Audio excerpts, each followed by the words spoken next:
આપણી આસપાસની દુનિયા ખબર છે કેટલાય અદૃશ્ય ફેરફારો અને રહસ્યોથી ભરેલી છે.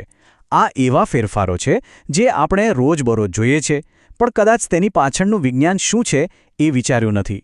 તો ચાલો આજે આ જ રહસ્યોની દુનિયામાં થોડા ઊંડા ઉતરીએ. આ સવાલો આપણા બધાના મનમાં ક્યારેક ને ક્યારેક તો આવે જ છે, બરાબર ને? આ રોજિંદા જીવનના એવા રહસ્યો છે જેનું સમાધાન આજે આપણે કરવાના છીએ, અને જવાબ, સાચું કહું તો, આપણી કલ્પના કરતાં પણ વધુ રસપ્રદ છે. તો આ બધા જે રહસ્યમય ફેરફારો છે ને, એની પાછળ એક જ વૈજ્ઞાનિક કારણ છે, અને એ છે રાસાયણિક પ્રક્રિયા. હા, આ જે પ્રક્રિયા છે જે આપણી આસપાસની દુનિયાને સતત બદલતી રહે છે. તો સવાલ એ છે કે આ રાસાયણિક પ્રક્રિયા છે શું? વેલ, આ એક એવી પ્રક્રિયા છે જેમાં કોઈ પદાર્થના મૂળભૂત ગુણધર્મો જ બદલાઈ જાય છે, અને તે એક સાવ નવા જ પદાર્થમાં ફેરવાઈ જાય છે. આ બધો ખેલ અણુઓના સ્તરે થાય છે, જ્યાં જૂના બંધન તૂટે છે અને નવા બને છે. ચાલો આને એકદમ સરળ રીતે સમજીએ. દૂધનું દહીં બનવું એ આનું સૌથી સારું ઉદાહરણ છે. અહીં જુઓ, દૂધના ગુણધર્મો, એનો સ્વાદ, એની બનાવટ બધું જ સંપૂર્ણપણે બદલાઈ જાય છે, અને તે એક નવા જ પદાર્થ એટલે કે દહીંમાં ફેરવાય છે. બસ આ જ તો રાસાયણિક પ્રક્રિયાનો જાદુ છે. તો આપણને ખબર કઈ રીતે પડે કે કોઈ રાસાયણિક પ્રક્રિયા થઈ છે? અરે, જેમ કોઈ જાસૂસ પુરાવા શોધે છે એમ જ આપણે પણ અમુક ચોક્કસ સંકેતો શોધી શકીએ છીએ. આ સંકેતો આપણને કહે છે કે હા, અહીં રાસાયણિક ફેરફાર થયો છે. તો એ સંકેતો કયા છે? વેલ, ધ્યાન આપજો. કદાચ પદાર્થનો રંગ બદલાઈ જાય, અથવા તેમાંથી કોઈ ગેસના પરપોટા નીકળવા માંડે, ક્યારેક તાપમાન વધી જાય કે ઘટી જાય, અથવા તો અચાનક કોઈ નવો ઘન પદાર્થ બની જાય. આ બધા જ પાક્કા પુરાવા છે કે રાસાયણિક પ્રક્રિયા થઈ રહી છે. આને લેબમાં તો એકદમ સ્પષ્ટ રીતે જોઈ શકાય છે. તમે જેવું ઝિંકના ટુકડા પર એસિડ નાખો ને, તરત જ પરપોટા નીકળવા લાગે છે. આ પરપોટા બીજું કંઈ નહીં પણ હાઇડ્રોજન ગેસ છે, જે સાબિત કરે છે કે એક નવો પદાર્થ બન્યો છે.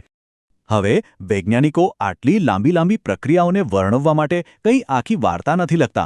તેઓ એક ખાસ શોર્ટહેન્ડ ભાષા વાપરે છે, જેને આપણે રાસાયણિક સમીકરણો કહીએ છીએ.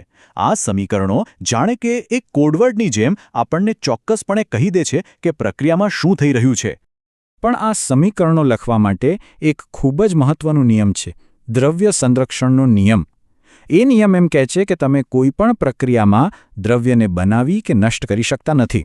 એટલે કે પ્રક્રિયાની શરૂઆતમાં જેટલા અણુઓ હોય, અંતમાં પણ બરાબર તેટલા જ હોવા જોઈએ. કંઈ ગાયબ ના થઈ શકે. અને બસ આ જ નિયમને કારણે સમીકરણોને સંતુલિત કરવા ખૂબ જરૂરી છે. ઉદાહરણ તરીકે, પાણી બનવાનું આ સમીકરણ જુઓ. શરૂઆતમાં ઓક્સિજનના 2 અણુ છે, પણ અંતમાં તો માત્ર એક જ છે. બીજો ક્યાં ગયો? બસ આ જ કારણે આ સમીકરણ ખોટું છે. ચાલો આપણે સાથે મળીને આને સંતુલિત કરીએ, સ્ટેપ બાય સ્ટેપ. પહેલું, બંને બાજુ અણુ ગણીએ. ડાબી બાજુ 2 હાઇડ્રોજન, 2 ઓક્સિજન. જમણી બાજુ 2 હાઇડ્રોજન, પણ માત્ર 1 ઓક્સિજન. આ તો ના ચાલે. તો બીજું સ્ટેપ, ચાલો જમણી બાજુ H2O ની આગળ 2 મૂકીએ. હવે ઓક્સિજન તો સંતુલિત થઈ ગયા, પણ હાઇડ્રોજન 4 થઈ ગયા. ગડબડ થઈ નહીં? ચિંતા નહીં. છેલ્લું સ્ટેપ, ડાબી બાજુ H2ની આગળ 2 મૂકી દઈએ, અને બસ થઈ ગયું. અને જુઓ, હવે સમીકરણ એકદમ સંતુલિત છે. બંને બાજુ 4 હાઇડ્રોજન અને 2 ઓક્સિજનના અણુઓ છે. હવે દ્રવ્ય સંરક્ષણના નિયમનું પાલન બરાબર થઈ રહ્યું છે. પરફેક્ટ! એક વાત યાદ રાખજો, બધી રાસાયણિક પ્રક્રિયાઓ એક સરખી નથી હોતી. દરેકની કામ કરવાની એક અલગ પર્સનાલિટી કે પદ્ધતિ હોય છે. ચલો હવે આ પ્રક્રિયાઓના મુખ્ય પ્રકારોને જાણીએ અને સમજીએ કે આ બધું કેવી રીતે થાય છે. ચાલો 2 એકદમ વિરોધી પ્રક્રિયાઓ જોઈએ, સંયોજન અને વિઘટન. સંયોજન, જેવું નામ છે એવું જ કામ. 2 કે વધુ પદાર્થો જોડાઈ અને એક નવો પદાર્થ બનાવે.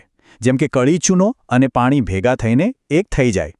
અને એનાથી એકદમ ઉલટું છે વિઘટન, જેમાં એક મોટો પદાર્થ તૂટીને નાના સરળ પદાર્થોમાં વહેંચાઈ જાય. જેમ કે ચૂનાના પથ્થરને ગરમ કરીએ તો તે 2 અલગ પદાર્થોમાં તૂટી જાય છે. હવે વાત કરીએ વિસ્થાપન અને દ્વિવિસ્થાપનની. વિસ્થાપનમાં એક વધુ તાકતવર તત્વ આવે છે અને બીજા ઓછા તાકતવર તત્વને તેની જગ્યાએથી હટાવી દે છે. સિમ્પલ. અને દ્વિવિસ્થાપન તો એનાથી પણ રસપ્રદ છે. અહીં 2 સંયોજનો પોતાના આયનોની અદલાબદલી કરે છે. જાણે 2 યુગલો ડાન્સ ફ્લોર પર પોતાના પાર્ટનર્સ બદલી રહ્યા હોય. ચાલો હવે આપણા મૂળ રહસ્ય પર પાછા ફરીએ. પેલી સાયકલને કાટ કેમ લાગ્યો? આનો જવાબ એક ખાસ પ્રકારની પ્રક્રિયામાં છુપાયેલો છે અને એનું નામ છે ઓક્સિડેશન. ઓક્સિડેશન એટલે શું? સરળ શબ્દોમાં જ્યારે કોઈ પદાર્થ ઓક્સિજન મેળવે છે ત્યારે તેનું ઓક્સિડેશન થયું કહેવાય. કાટ લાગવો અને ખોરાક બગડવો આ બંને ઓક્સિડેશનને કારણે જ થાય છે. અને તેની બિલકુલ વિરુદ્ધ પ્રક્રિયા છે અપચયન, જેમાં પદાર્થ ઓક્સિજન ગુમાવે છે. આ ઓક્સિડેશનની બે સૌથી સામાન્ય અસરો આપણે રોજ જોઈએ છીએ: ક્ષારણ એટલે કે કાટ લાગવો અને ખોરાપણું.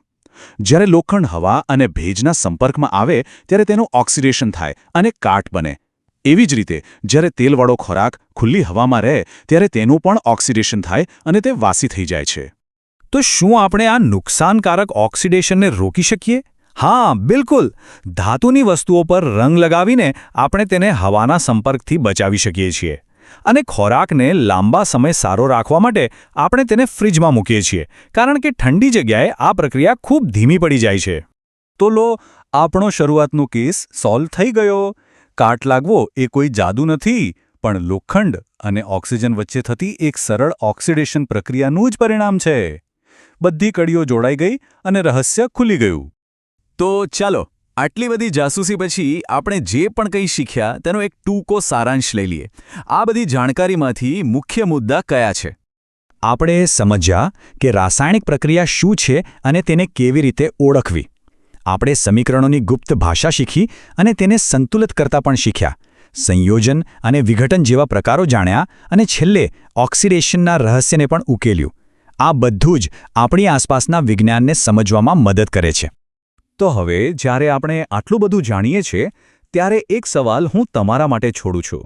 શ્વાસ લેવાથી માંડીને ખોરાકના પાચન સુધી અને દિવાસળી સળગાવવાથી માંડીને ફળોના પાકવા સુધી આપણી આસપાસ અસંખ્ય રાસાયણિક પ્રક્રિયાઓ થઈ રહી છે.